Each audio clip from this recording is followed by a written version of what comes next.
देखो आज है रचना के आधार पर वाक्य। ये दो वेद है। पहला वेद अर्थ के आधार पे पढ़ा, अब किसके आधार पे है? रचना के आधार पर है। अब जो रचना के आधार पर वाक्य होते हैं वो कितने प्रकार के होते हैं? 3 प्रकार के होते हैं। पहला आता है सरल वाक्य, दूसरा आता है संयुक्त वाक्य और तीसरा आता है आपका मिश्रित वाक्य। क्या होता है ये?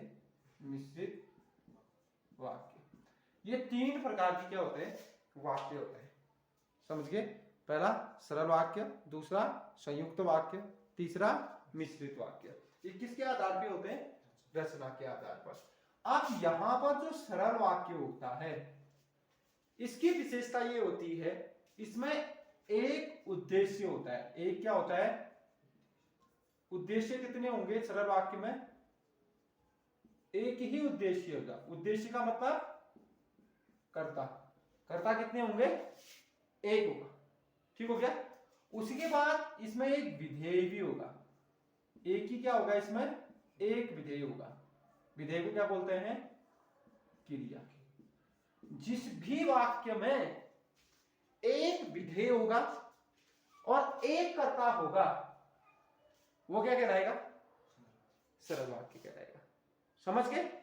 दूसरा आता है आपका ये संयुक्त वाक्य। अब इसमें ध्यान से देखो, ये आया ना अभी मैं विस्तार पूर्वक बताऊंगा, मगर अभी शॉर्ट में ये चीज होती क्या है, जिसमें एक ही उद्देश्य, एक ही क्या होता है? विधेय। जिसमें एक ही कर्ता और एक ही क्या होता है? क्रिया। विधेय उद्देश्य को कहीं कहीं पर कर्ता भी बोला जाता है और विधेय को क्या बोला जाता है? क्रिया बोला जाता है। समझ गए? उसके बाद आपका दूसरा जो है, देखो दूसरा है आपका संयुक्त वाक्य। अब इसमें आपके 2 विधेय होंगे और 2 क्या होंगे? कर्ता। कर्ता कितने होंगे इसमें? कर्ता 2 होंगे। यार सॉरी, उद्देश्य भी कर्ता कहते हैं, वैसे वाक्य में तो उद्देश्य ही कहा जाता है। उद्देश्य या कर्ता कितने होंगे इसमें? 2 होंगे। जहां पर 2 क्या होंगे? विधेय होंगे। विधेय को बोला जाता है क्रिया। जहां पर देखो, अब ध्यान से आए, देखो जहां पर 2 क्या है? उद्देश्य है। 2 क्या है? विधेय है। विधेय को क्या बोल सकते हो? क्रिया। और कर्ता को ही क्या बोलते हैं? उद्देश्य बोला जाता है। समझ गए? अब यहां पर मेन चीज क्या है? जो सरल वाक्य संयुक्त वाक्य होता है इसमें 2 सरल वाक्य होंगे। कितने सरल वाक्य होंगे संयुक्त वाक्य में? 2 सरल वाक्य होंगे और दोनों क्या होंगे? एक दूसरे से स्वतंत्र होंगे। ठीक हो गया? आगे समझाता हूं। फिर उसके बाद अगला जो आपका आता है ये आता है, इसमें 2 या 2 से अधिक भी उद्देश्य या कर्ता हो सकते हैं इसमें। ठीक है? उसी तरह से अब मैं 2 ही समझा रहा हूं, सब डिटेल समझाऊंगा, बताऊंगा। इसमें 2 क्या होंगे? उद्देश्य होंगे इसमें भी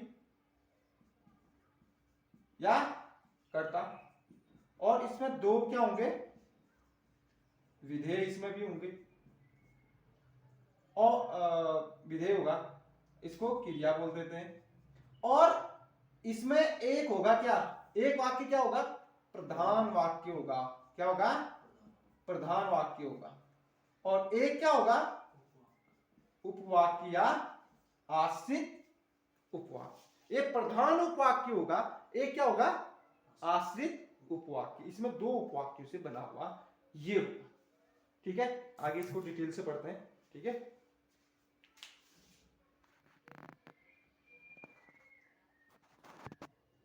देखो इसमें अब सरल वाक्य होता क्या है, ध्यान से देखो। सरल वाक्य में देखो जिस वाक्य में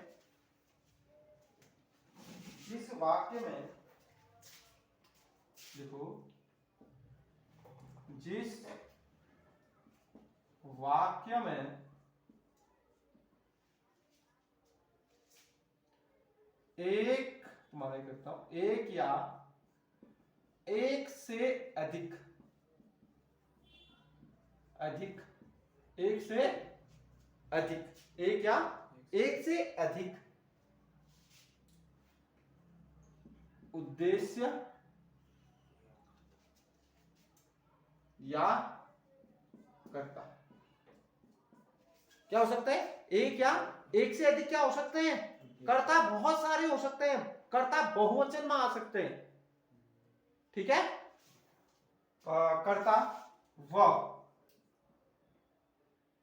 एक विधेय हो। विधेय का मतलब क्या होता है? क्रिया कहा जाता है विधेय को।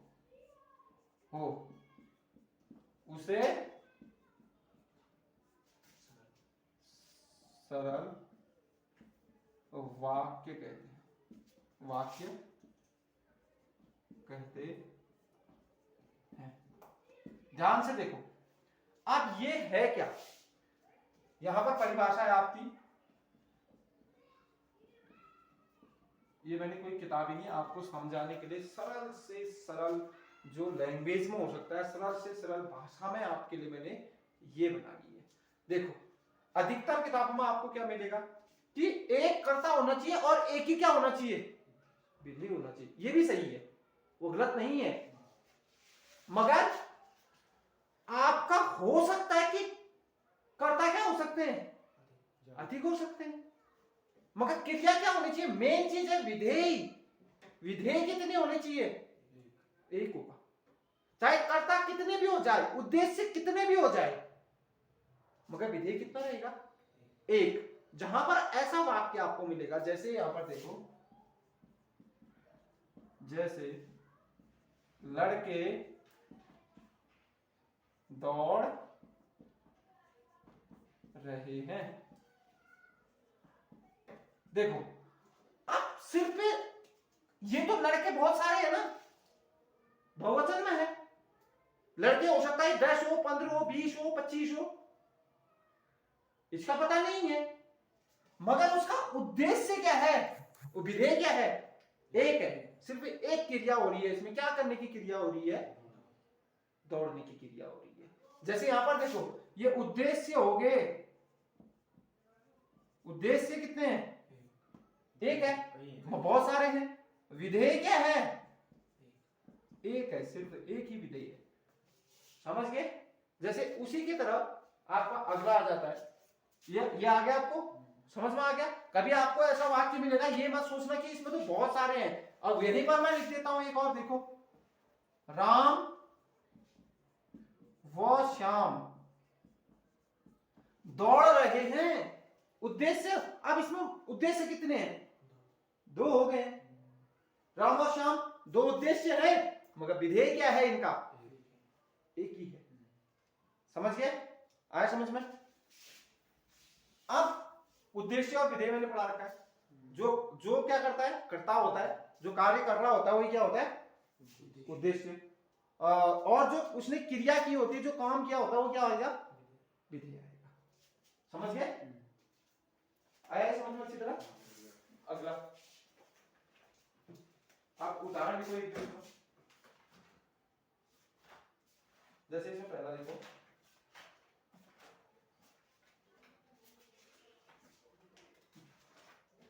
राम खाना खा रहा है। एक उदाहरण लिख लो, सेकंड उदाहरण, राम खाना खा रहा है।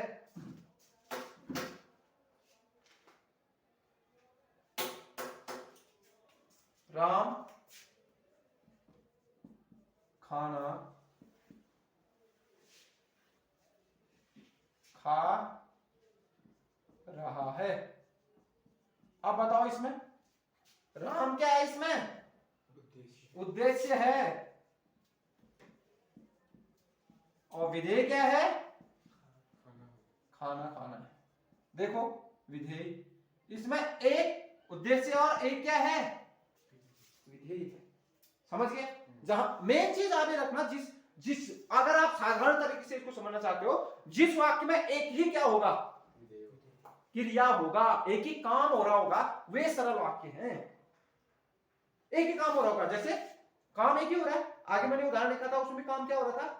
एक ही हो रहा था, मगर विधेय ये कर्ता, 1 से 2 3 से 4। तुमने कहा मजदूर काम कर रहे हैं, इसके बाद आपने लिख दिया मजदूर काम कर रहे हैं।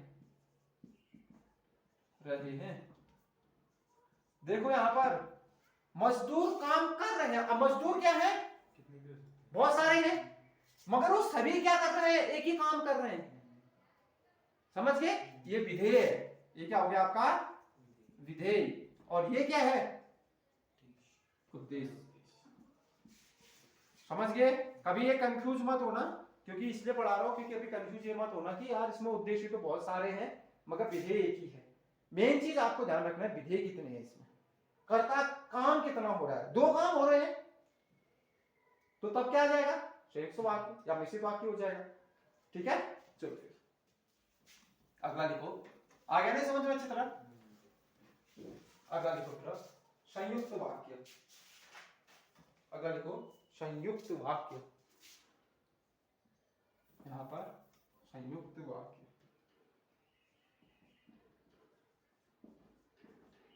संयुक्त वाक्य ये है आपका संयुक्त वाक्य। संयुक्त का मतलब क्या होता है पहले ये बताओ। चलो, संयुक्त का अर्थ क्या होता है? जोड़ना। क्या होता है? जोड़ना। इसका जो अर्थ होता है वो होता है जोड़ना। क्या होता है? जोड़ना। अब यहां पर सीधे से आ गया संयुक्त। संयुक्त का अर्थ क्या है? संयुक्त जो है उसका अर्थ है क्या? जोड़ना। जहां पर एक के साथ आप दूसरे को जोड़ दोगे कोई मतलब नहीं है उसका। जोड़ किसे बोलोगे? माना जोड़ इसको बोल रहा हूं मैं, 2 और 5 को मैंने जोड़ दिया, कितना आ गया? मगर कोई मतलब है 2 और 5 का नहीं है ना, मगर मैंने क्या कर दिया, उनको प्लस करके क्या कर दिया 7, और इनको एक बना दिया। इन दोनों को क्या बना दिया? एक बना दिया। बनाया ना एक?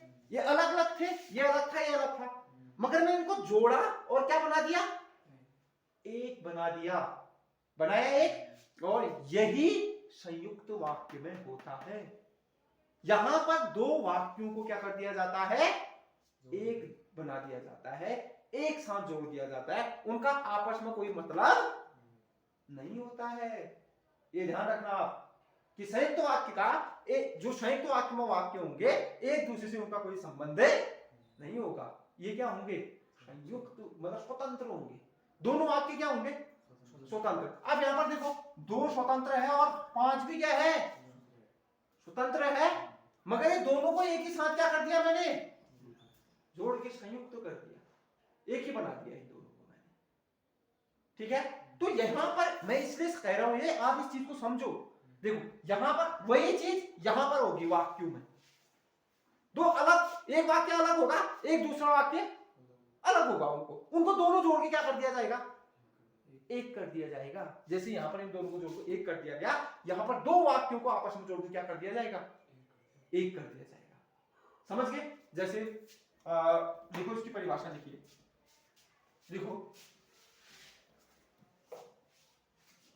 देखो संयुक्त शब्द का अर्थ है जोड़ या जोड़ना। क्या है? जोड़ना, जोड़ना या जोड़। समझ गए? अब यहां पर देखो, जब 2 सरल वाक्यों को, देखो जब 2 सरल वाक्यों को, 2 सरल वाक्यों को आपस में जोड़कर एक नया वाक्य बनाया जाता है, उसे क्या बोलोगे? संयुक्त वाक्य कहते हैं। वाक्य कहते हैं। समझे? दो सरल वाक्यों को आपस में क्या कर दिया जाएगा? जोड़ दिया जाएगा, और उन दोनों को जोड़कर एक नया क्या बना दिया जाएगा? वाक्य बना दिया जाएगा, और उसे क्या बोलोगे? संयुक्त वाक्य कहोगे। मगर इन सरल वाक्यों का एक दूसरे से कोई संबंध नहीं होगा। यहां पर लिख लो, इन दो या दो से अधिक, दो या दो से अधिक भी हो सकते हैं। जरूरी नहीं है कि दो ही हो, ये तीन भी हो सकते हैं, चार भी हो सकते हैं, दो या दो से अधिक। समझ गए? यहां पर लिख देना, मैंने दो लिखा है, मगर आप दो या दो से अधिक लिख लेना। ठीक है? यहां पर देखो, इन ये दो वाक्य, ये सरल वाक्य देखो, ये सरल वाक्यों का आपस में कोई संबंध नहीं होता। आपस में क्या नहीं होता? संबंध नहीं होता। मतलब ये दोनों वाक्यों का आपस में क्या होता है? कोई संबंध नहीं होता। आपस में कोई संबंध इनका नहीं होता। दोनों ये सरल वाक्य आपस में क्या होते हैं? स्वतंत्र होते हैं। ये सरल वाक्य आपस में स्वतंत्र होते हैं। कैसे होते हैं? स्वतंत्र होते हैं। इनका आपस में कोई संबंध नहीं होता। स्वतंत्र का मतलब एक दूसरे पर कोई निर्भर नहीं है। वो अपने आप में क्या है? स्वतंत्र है। समझ गए? आपस में क्या होंगे? दोनों स्वतंत्र होंगे। जब मैं मिश्रित वाक्य आपको पढ़ाऊंगा तो वहां पर मैं एक प्रधान वाक्य, आश्रित वाक्य पढ़ाऊंगा, क्योंकि वहीं पर ज्यादा इसका प्रभाव होता है। ठीक है? अब यहां पर क्या आता है? तीसरी बात आती है इसकी कि इसमें जितने भी सरल वाक्य होंगे सभी क्या होंगे? प्रधान होंगे। क्या होंगे? प्रधान। देखो इसमें ये संयुक्त वाक्य में, देखो संयुक्त वाक्य में, संयुक्त वाक्य में जो सरल वाक्य होते हैं, जो सरल वाक्य होते हैं, वे सभी क्या होंगे?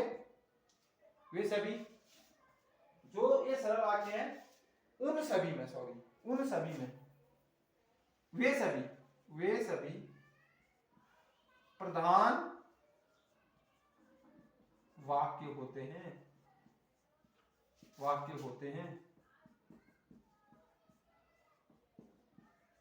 समझे? कुछ समझे इसको? देखो, संयुक्त वाक्य में जितने भी हैं, चाहे दो हैं, चाहे तीन है, चाहे चार है, जितने भी सरल वाक्य होंगे वे सभी क्या होंगे? प्रधान वाक्य होंगे। इसमें आश्रित वाक्य नहीं होता। लिख लो नीचे, संयुक्त वाक्य में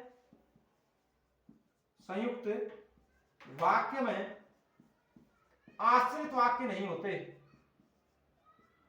आश्रित वाक्य नहीं होते। इसमें एक भी आपका आश्रित वाक्य नहीं होगा। इसमें सभी वाक्य, जितने भी वाक्य होंगे सभी क्या होंगे? प्रधान वाक्य होंगे, मेन वाक्य होंगे। ठीक है? और इसमें कभी आपको, संयुक्त वाक्य में कभी आपको आश्रित वाक्य नहीं दिखेगा। आश्रित वाक्य आपको सिर्फ कहां दिखेगा? मिश्रित वाक्य। समझ गए? ये पॉइंट कभी कभी आपको पूछ लिए जाते हैं, ये पॉइंट आप लिखो एक बार।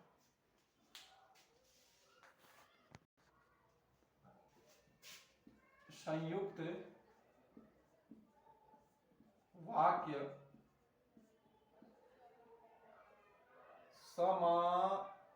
देखो, समानाधिकरण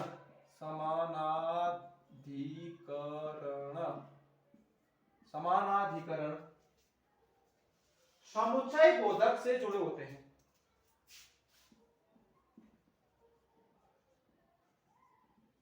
समुच्चय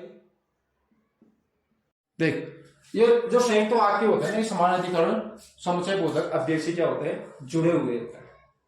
क्योंकि अध्यय किसे बोलते हो आप, जो कभी चेंज नहीं होते, जिसे आप नहीं बदल सकते, किसी भी आधार पर नहीं बदल सकते, वो जैसे कि तैसे रहते हैं, वो क्या कहलाते हैं, अध्यय।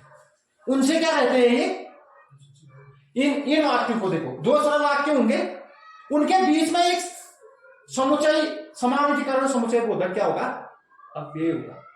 जैसे आप देखो इसमें एक सीता खाना बना रही है, एक बार उदाहरण देखो, सीता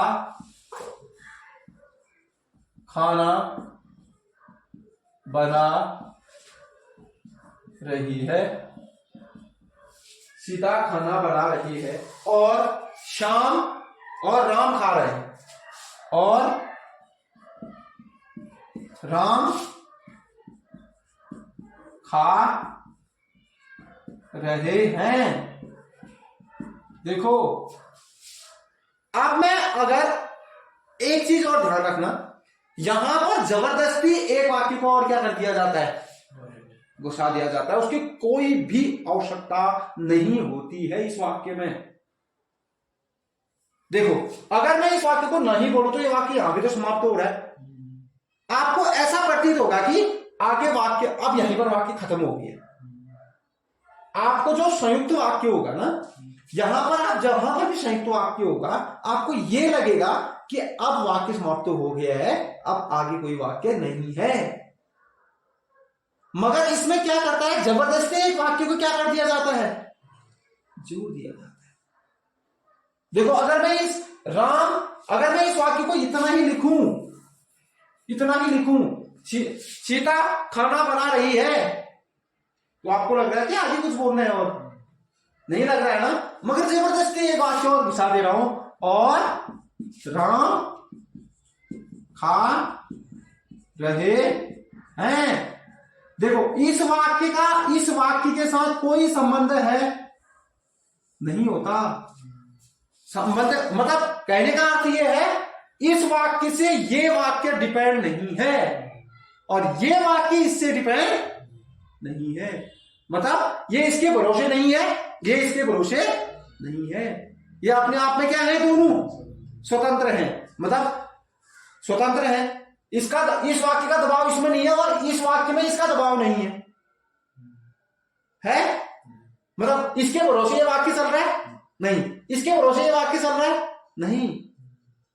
जहां पर एक दूसरे के भरोसे वाक्य नहीं चलेंगे, एक दूसरे से कोई कनेक्ट नहीं होगा, उसके बाद जब पहला वाक्य समाप्त हो जाएगा, उसके बाद जबरदस्ती दूसरा वाक्य उसमें घुसाया जाएगा, उसका संबंध न होने के बाद भी, वहां पर क्या आता है, संयुक्त व्यंजन आता है, जो संयुक्त वाक्य आता है। ठीक है, और एक उदाहरण लिखो, सुरेश खेलता है, और दूसरा लिखो, इसको मिटाई देता हूं, उदाहरण लिखो, सुरेश खेलता है। अगर मैं ये वाक्य यहीं कह देता और जरूरत है लिखने के आगे, आपको पता चलेगा ना सुरेश क्या कर रहा है, खेल रहा है, प्रधान वाक्य है ना दोनों, ये वाक्य चेंज नहीं हो सकता। प्रधान वाक्य का मतलब होता है जो वाक्य चेंज नहीं होता, जैसे का तैसा रहेगा। चेंज कौन होगा, आश्रित वाक्य चेंज होगा।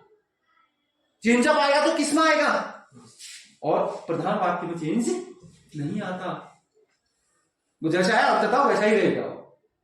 ठीक है, और मैंने बोल दिया सुरेश खेल रहा है और श्याम पढ़ रहा है।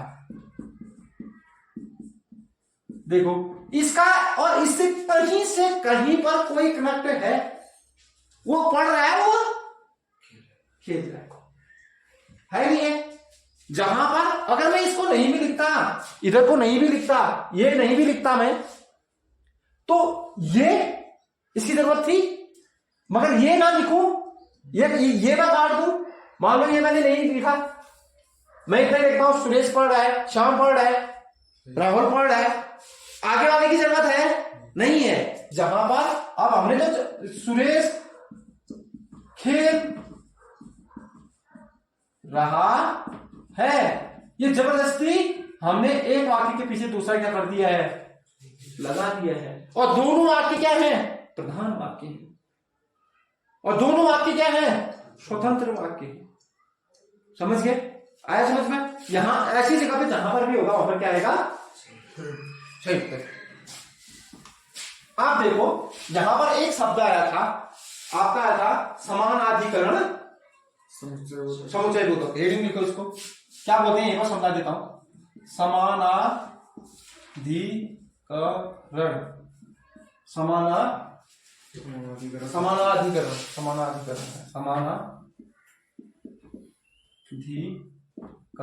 एक आ गया समानाधिकरण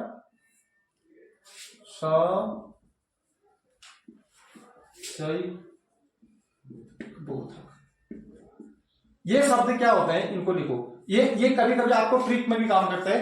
अगर आपका आ गया कि समानाधिकरण समुच्चय बोधक, मैंने बोला था ना, ये दोनों वाक्य क्या होते हैं, समानाधिकरण समुच्चय बोधक से जुड़े हुए होते हैं। इनको जोड़, इन दोनों प्रधान वाक्यों को जोड़ने का काम कौन कर रहा है, इन दोनों सरल वाक्यों को जोड़ने का काम कौन कर रहा है, समानाधिकरण समुच्चय बोधक कर रहा है।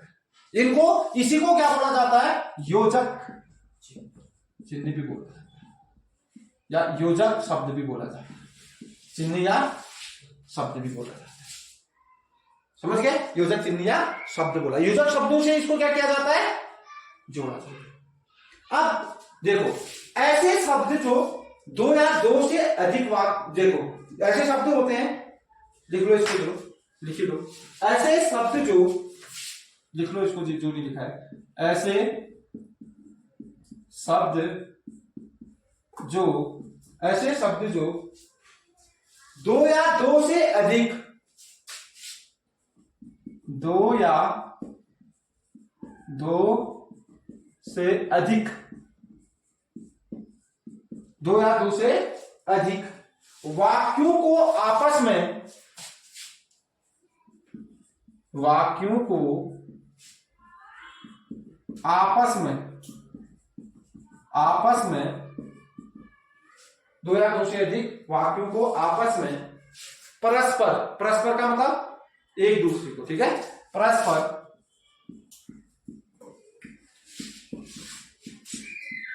परस्पर जोड़ते हैं, जोड़ते हैं, परस्पर जोड़ते हैं या, जोड़ते हैं या जोड़ने का काम करते हैं। क्या करते हैं ये, जोड़ने का काम करते हैं। अब ये बताओ, ये आदमी क्या हो गया फिर, अगर हम इसको मान लीजिए ऐसे लें, ये आदमी वो आदमी हो गया जो दो लोगों को आपस में क्या कर रहा है, मिला रहा है। मान लो किसी लड़की की शादी हो रही है, वो लड़का किसी शादी के लिए जा रहा है किसी के पास, अब किसी ने कहा कि लड़की मैं दिखाता हूं मुझे, अब लड़की देखा, अब लड़की और उस लड़के की शादी कराने वाला ही क्या होगा, समानाधिकरण समुच्चय बोधक। वही ये काम कर रहा है, दो को जोड़ने का काम कौन कर रहा है, वो आदमी कर रहा है। उस लड़की और उस लड़के को जोड़ने का काम कौन कर रहा है, एक आदमी बीच में है ना, वही बीच में जो रहता है, जो दो लोगों को जोड़ता है या दो वाक्यों को जोड़ता है, वही क्या है, समानाधिकरण समुच्चय बोधक। समझ गए, बहुत टफ चीज नहीं है, आप इसको बहुत सरली से समझ सकते हो। समझ गए, ये लिखना। अब इसमें क्या क्या होते हैं ये लिखो इसको, जो समानाधिकरण समुच्चय बोधक जो वाक्य होते हैं ये कौन कौन से होते हैं, जैसे लिखो ये उदाहरण लिखो, ये कौन कौन से होते हैं आपके, जो ये इन वाक्यों के बीच में लगे हुए होंगे, ठीक है। जैसे लिखो और तथा, और तथा व, और तथा व, एवं अथवा, एवं अथवा, परंतु, किंतु, बीच में जो मैं आपको करा रहा था, ये बिंदु वाला सिस्टम, ये आया था ना पेपर में, कल के पेपर में आया था ना ये चीज, जो ये बिंदु वाला मैं करा रहा था। ये चीज होती है कि कोई चीज छोड़नी नहीं है। आप नहीं, अगर मैंने आपको देखो वो नहीं कराया होता, जिसको वो नहीं आता है वो गलत करके आया होगा, उसको है इतनी सी चीज। एक बार आपको वो चीज देखनी है बस, ठीक है। और कल मैंने एक शॉर्ट्स डाला था, उसमें आपने देखा नहीं देखा, उसमें जो कल एक आया था ना, वो वर्तस्य स्वर आया था, एक व्यंजन कौन सा है वो, वर्तस्य ये आया था ना, वर्तस्य आया था। तो मैंने कल शॉर्ट में डाला हुआ है, आप उसको देख लेना, वर्तस्य है क्या। मैंने उसको आपको पूरे एक ग्राफ के जरिए बता रखा है कि कैसे वो उच्चारित होता है। ना सरल उसका, अगर आप ट्रिक देखोगे इसका, ये ट्रिक है ना सरल, ये ट्रिक देखना, वर्तस्य का ट्रिक है ना सरल, न स र ल, ये होते हैं कौन से व्यंजन, वर्तस्य व्यंजन होते हैं। अभी याद रहेगा ना सरल, न स र ल होते हैं, ठीक है। तब मैंने कहा है जो होता है, जो ये वाला होता है, मुख्य रूप से तो यही है, जो ये वाला होता है, जो जेबरा वाला जो होता है, ठीक है। मगर मुख्य रूप से ये चार है, समझ गए। ये तो फिर वो वाला व्यंजन आ गया ना, ये तो फिर अभी फारसी वाला आ गया, आगम वाला हो गया। नहीं, मुख्य रूप से यही है, मुख्य रूप से ना सरल, ये याद रखना। आगे देखो, आ गया ये आपका। अब इसके बाद किंतु हो गया, ये भी जिस भी वाक्य के बीच में लगे होंगे वो क्या हो जाएगा, संयुक्त वाक्य हो जाएगा। उसके बाद अगला लिखो, इसमें अथवा लिख दिया, लेकिन लिखो, किंतु, लेकिन, अतः, अथवा लिखो, इसलिए हो गया, बल्कि हो गया, इसलिए, जो आपने नहीं लिखे वो भी लिख लेना, इसलिए, बल्कि, बल्कि, आदि। ये भी जिस भी वाक्य में आए होंगे, ये जिस भी वाक्य में ये होंगे, वहां पर कौन सा वाक्य होगा, संयुक्त वाक्य होगा। आपने कोई लिखे थे ये होंगे, और कुछ है, या भी है ना, या तो बताओ तो, जो नहीं लिखे मैंने, या भी है इसमें,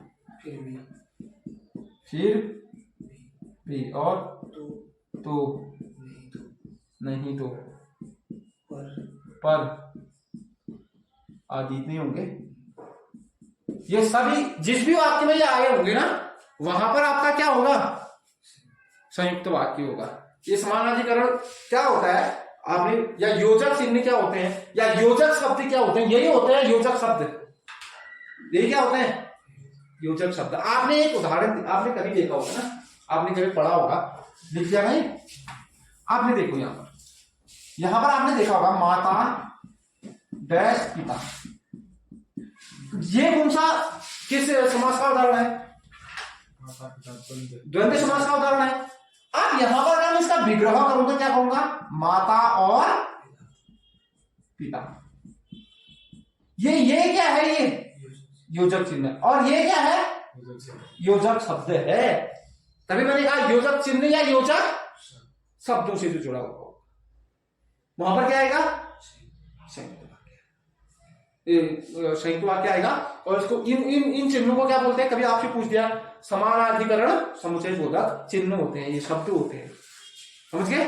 अगला देखो, फिर आप ये वाला आया समझ में, संयुक्त वाक्य क्या है, मतलब एक दूसरे से कोई मतलब नहीं, मगर तभी वो साथ रह रहे हैं। मान लो पति पत्नी का हो रहा है पंगा, ठीक है, किसी का पंगा चल रहा है, और वो कभी सालों से नहीं बोल रहे, मगर रहे तो साथ में रहे, मगर एक दूसरे से कोई कनेक्ट नहीं है, तो कौन से वाक्य बोलोगे उनको आप, संयुक्त। एक दूसरे कोई संबंध नहीं है, रहे साथ रहे, मगर एक दूसरे से कोई संबंध उनका नहीं है, वो क्या होगा, संयुक्त वाक्य। ऐसे भी समझ जाओ, ठीक है। आप अगला देखो, मिश्रित वाक्य। मिश्रित वाक्य। अब इससे सरल तो मैं नहीं बना सकता इसको, बहुत सरल चीजों से मैंने आपको इसको बना दिया, जो इससे सरल हो भी नहीं सकता, अब इससे सरल होगा क्या? ठीक है। अब यहां पर देखो मिश्रित वाक्य क्या होता है, होते हैं इसमें भी दो सरल वाक्य ही होते हैं। इसमें भी क्या होता है, दो सरल वाक्य होंगे। पहला क्या होगा, एक प्रधान वाक्य होगा और एक क्या होगा, आश्रित वाक्य या उपवाक्य होगा। इसमें भी दो सरल वाक्य ही होंगे, दो या दो से अधिक इसमें क्या होंगे, सरल वाक्य होंगे। किसी वाक्य में जब एक प्रधान वाक्य एक से अधिक क्या होंगे, आश्रित वाक्य होंगे। ठीक है, वहां पर क्या आएगा, मिश्रित वाक्य आएगा। देखो जब किसी वाक्य में एक प्रधान वाक्य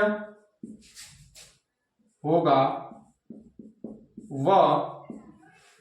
वह देखो जब किसी वाक्य में एक प्रधान वाक्य होगा, वह एक से अधिक क्या होंगे, एक से अधिक उपवाक्य होंगे। सॉरी, उपवाक्य की जगह मैं आश्रित वाक्य लिख देता हूं। ठीक है, आपको अच्छी तरह समझ आएगा। आश्रित वाक्य हो, देखो जब किसी वाक्य में एक प्रधान वाक्य हो, वह एक से अधिक क्या हो, उसमें आश्रित वाक्य हो, उसे क्या बोलोगे, मिश्रित वाक्य कहते हैं। मिश्रित वाक्य कहते हैं। ध्यान से समझो। अब प्रधान वाक्य क्या होता है और मिश्रित वाक्य क्या होता है। देखो प्रधान वाक्य और मिश्रित वाक्य क्या होता है, और आश्रित वाक्य। अब देखो यहां पर एक होता है प्रधान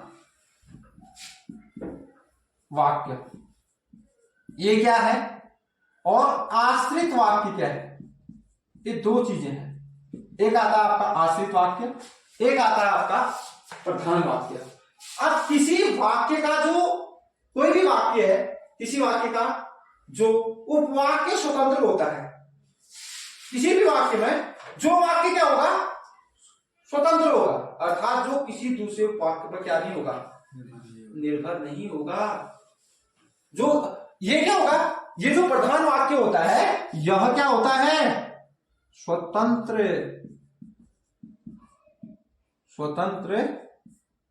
वाक्य होता है।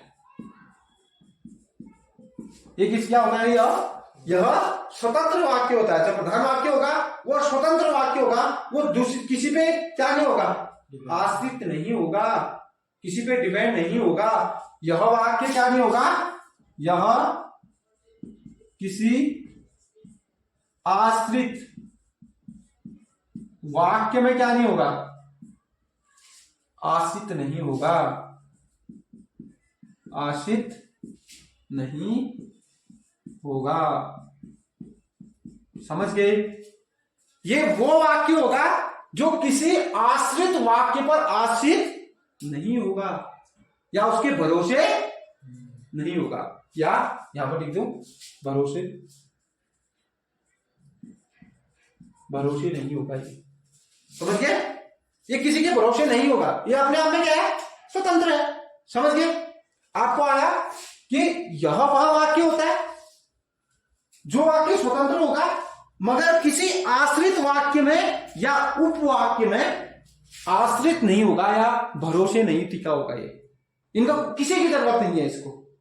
मगर जो आश्रित वाक्य है उसको किसकी आवश्यकता है, प्रधान वाक्य की आवश्यकता है। अगर प्रधान वाक्य नहीं है तो आश्रित वाक्य अपने आप क्या हो जाएगा, खत्म हो जाएगा, उसका कोई महत्व नहीं रहेगा। ठीक है, समझ गए।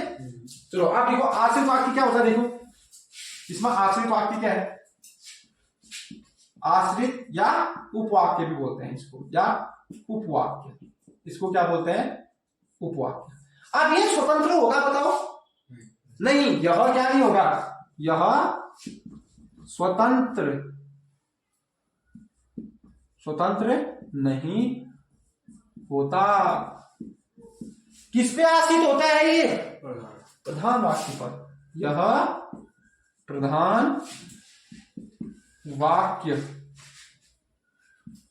वाक्य पर निर्भर होता है, किस पे निर्भर होता है ये, प्रधान वाक्य पर निर्भर रहता है। समझ गए, यह स्वतंत्र नहीं होता, यह प्रधान वाक्य पर क्या रहता है, निर्भर रहता है। ये किस पे टिका रहता है, प्रधान वाक्य पर रहता है। आश्रित का ही अर्थ क्या है बताओ, इसका अर्थ क्या है, इसका अर्थ क्या है, आश्रित शब्द का अर्थ क्या है बताओ। ये आश्रित शब्द का मतलब क्या है, क्या होना, दूसरे पर निर्भर होना। आश्रित शब्द का अर्थ दूसरे पर निर्भर रहना। अब ये बेचारा किस पर निर्भर है, ये किस पे जीवित है, प्रधान वाक्य पर है। और आश्रित वाक्य क्या हो जाता है, चेंज होता है, इसकी क्रिया चेंज हो जाती है, मगर प्रधान वाक्य की क्रिया चेंज नहीं होगी। चेंज किसका होगा, आश्रित वाक्य का। जैसा प्रधान वाक्य चलेगा वैसे इसको क्या करना है, बदलना पड़ेगा। ठीक है, कहते हैं ना जैसा देश वैसा भेष। देश कौन है, प्रधान वाक्य, भेष कौन बदल रहा है, आश्रित वाक्य। जैसी परिस्थिति आ रही बेचारा, जैसे हम ही लोग है ना, अभी बरसात आई है, हम छाता की जरूरत जरूर पड़ेगी। किस पे आश्रित है हम, मौसम पे। प्रधान वाक्य कौन है, मौसम। ठंडी आई तो प्रधान कौन है, मौसम। क्या है, मौसम जो है वो प्रधान है। हम गर्मी आ गई तो हम बिल्कुल टी शर्ट में उतर जाते हैं, ठंडी आई तो हमने क्या बदल, फिर क्या गर्म कपड़े निकाल दे रहे हैं। हम क्या हो गए आश्रित, हम उस मौसम पे क्या है, निर्भर है। मौसम क्या है, प्रधान है, वो हमको चला रहा है, स्वतंत्र है वो, और वो हमको क्या कर रहा है, चला रहा है। वैसे ही प्रधान वाक्य भी आश्रित वाक्य को क्या करेगा, चलाएगा। समझ गए। जैसे हमारे अगर मान लो भीषण गर्मी हो जाए, हम सब क्या हो जाएंगे, एक टी शर्ट मारना शुरू कर देंगे, और भीषण ठंडी पड़ेगी हम जैकेट ओढ़ना शुरू कर देते हैं। वही चीज इस बेचारे के साथ है। ये भी क्या है, हमारी तरह, ये भी मौसम पे, और ये प्रधान वाक्य के अनुसार ही चल रहा है। जैसा वो कहेगा वैसा ही गुलाम है। किसका गुलाम है, प्रधान वाक्य का गुलाम है। जैसा वो चलाएगा इसको वैसे ही चलता है। प्रधान वाक्य क्या है, वो राजा है, और जैसा कहेगा वैसा इसको करना भी पड़ेगा। ठीक है, समझ गया। प्रधान वाक्य और मिश्रित वाक्य क्या होता है, नॉर्मली मैंने आपको वैसे भी बता दिया, वैसे भी बता दिया। ठीक है, अब देखो फिर यहाँ पर, अब यहां पर जो प्रधान वाक्य होता है, अब देखो यहां पर, मैं जानता हूं, मैं जानता हूं कि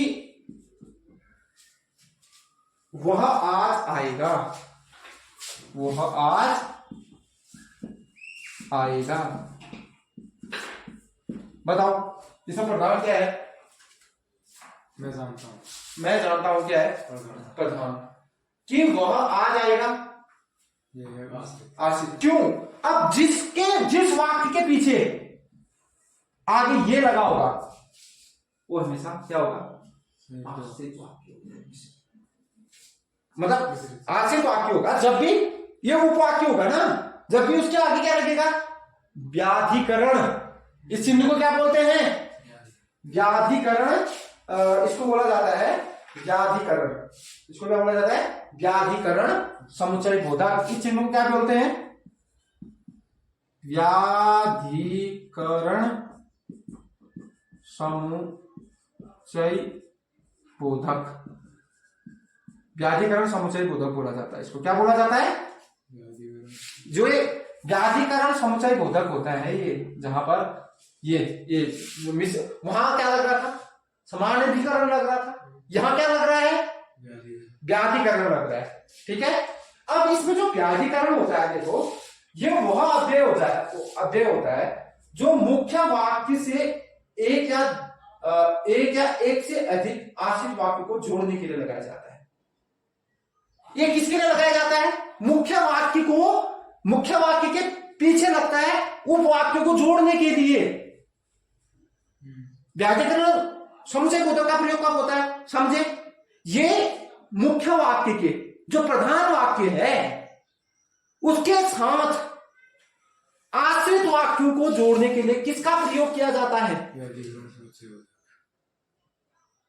समझ गए? ये व्याधिकरण समुच्चय बोधक का प्रयोग किया जाता है। आप सीधे से आप समझ गए। प्रधान वाक्य क्या होगा? जिसके आगे का, की, के, परंतु, तरंतु ये भी लगेगा, वही क्या है? प्रधान वाक्य। अगर मैं इसको मिटा दूं, आ जाएगा। क्या आएगा? क्यों आएगा? कैसे आएगा? प्रश्न कर रहे हो ना? मगर तुमने कहा कि मैं जानता हूं से ये क्या कर रहा है? ये वाक्य चल रहा है आगे को, जिससे वाक्य चलेगा वही क्या है? प्रधान वाक्य। और जो उसके पीछे आते जाएंगे वो आश्रित वाक्य। समझ गए?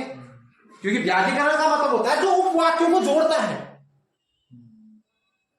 और जब भी वाक्य के पहले व्याधिकरण आएगा वो उपवाक्य होगा, उससे आगे वाला क्या होगा? अब इसके पहले आया है कोई नहीं, तो ये क्या होगा? प्रधान वाक्य। अब देखो इसे बताओ, अब इसमें क्या होता है? एक वाक्य दूसरे पे निर्भर रहता है, मतलब प्रधान वाक्य पर दूसरा निर्भर रहेगा।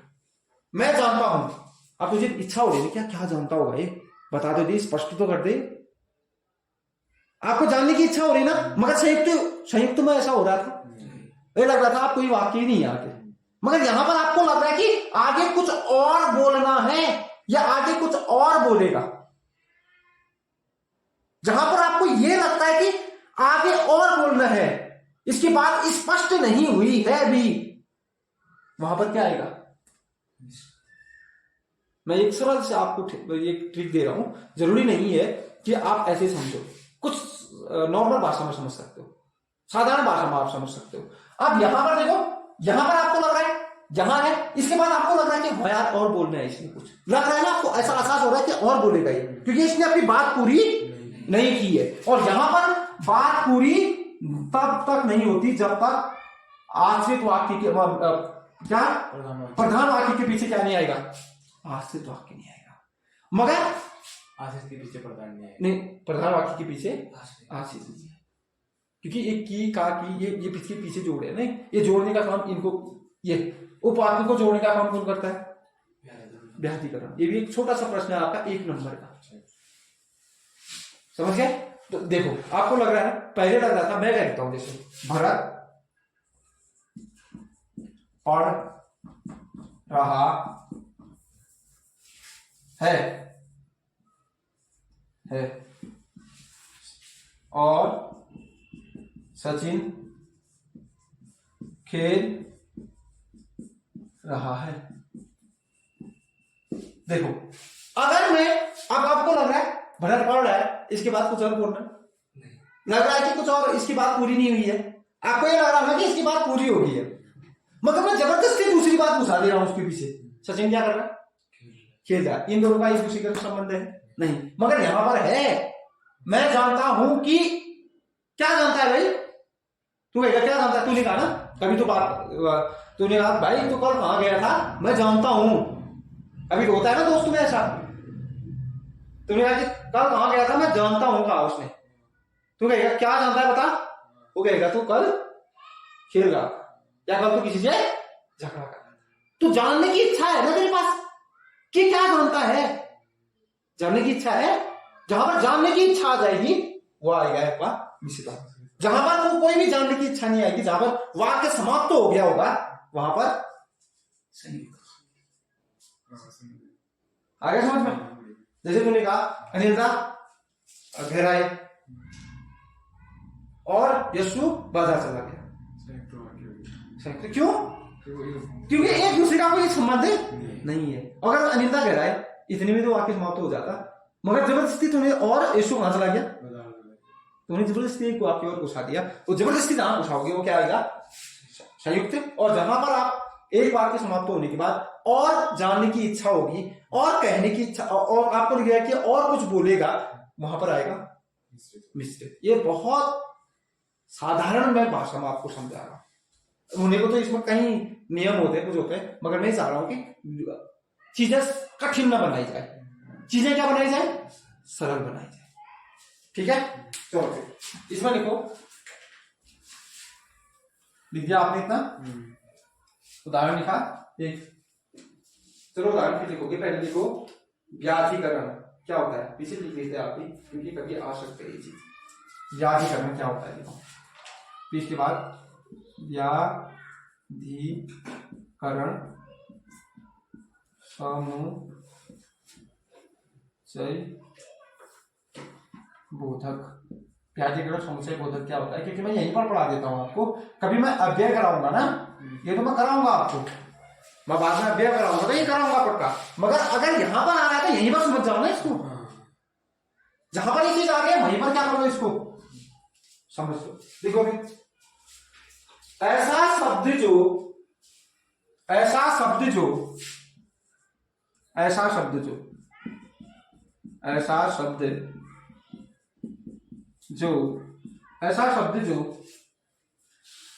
दो या दो से अधिक दो या दो से अधिक दो या दो से अधिक उपवाक्यों को दो या दो से अधिक दो या दो से अधिक उपवाक्यों देखो ऐसा ऐसा शब्द जो दो या दो से अधिक उपवाक्यों को या आश्रित वाक्यों को लिख लो, आश्रित, इसके साथ उपवाक्य भी लिख देना, वाक्यों को प्रधान वाक्य से जोड़ते हैं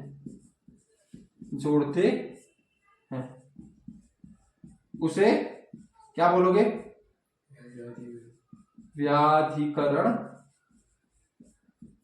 समुच्चय बोधक कहते हैं, समुच्चय।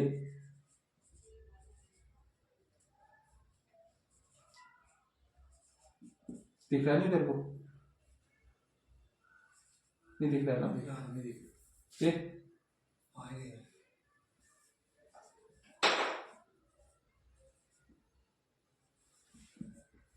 समुच्चय बोधक, समुच्चय बोधक क्या बोलते हैं इसको, शब्द कहते हैं या अव्यय कहते हैं। हाँ, अव्यय या शब्द की बात आ गई, ठीक है, अव्यय कहते हैं, अव्यय लिख देना आप, शब्द या लिख दो शब्द अव्यय कहते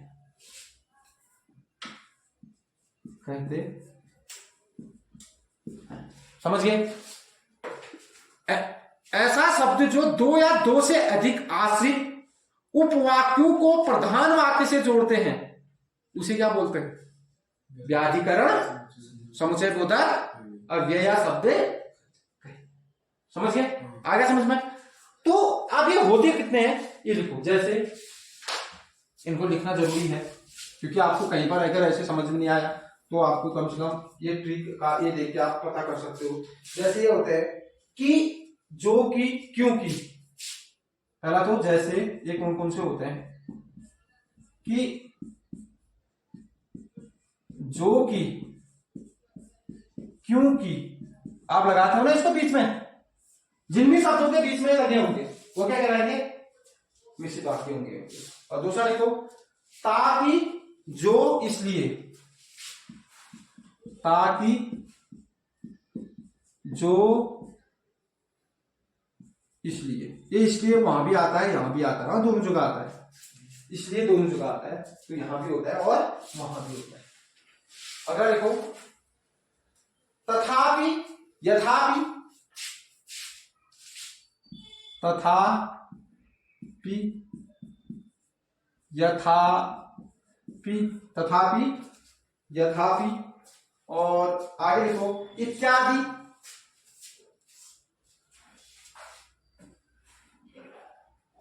इत्यादि, इत्यादि में इति दान, ठीक है। जैसा वैसा जब तक, और क्या है, जैसा जैसा वैसा वैसा जब तब वह आदि हैं जहां जिधर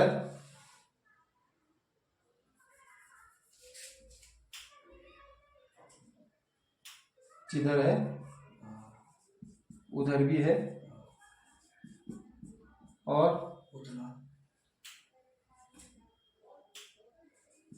उतना जितना ये देवी आदि ना, देवी वो कर दिया मैंने आदि। चलो इतना लिखो, बहुत है। ये सभी क्या है, व्याधिकरण समुच्चय बोधक है। ठीक है, व्याधिकरण समुच्चय बोधक इतने होते हैं। बहुत बड़ा प्रश्न है, आपको छोटा लग रहा है मगर बहुत बड़ा है। जो मिश्रित वाक्य है, मिश्रित वाक्य में जो प्रधान वाक्य होता है वो क्या होता है, स्वतंत्र होता है, और आश्रित वाक्य क्या होता है, स्वतंत्र नहीं होता है। ये प्रधान वाक्य पर क्या होता है, निर्भर रहता है। ये किस पर निर्भर रहता है, प्रधान वाक्य पर निर्भर रहता है। ठीक है, आया भी समझ में ये चीज है आसानी से। आप कोई करके पूछेगा तो आ जाएगा ना।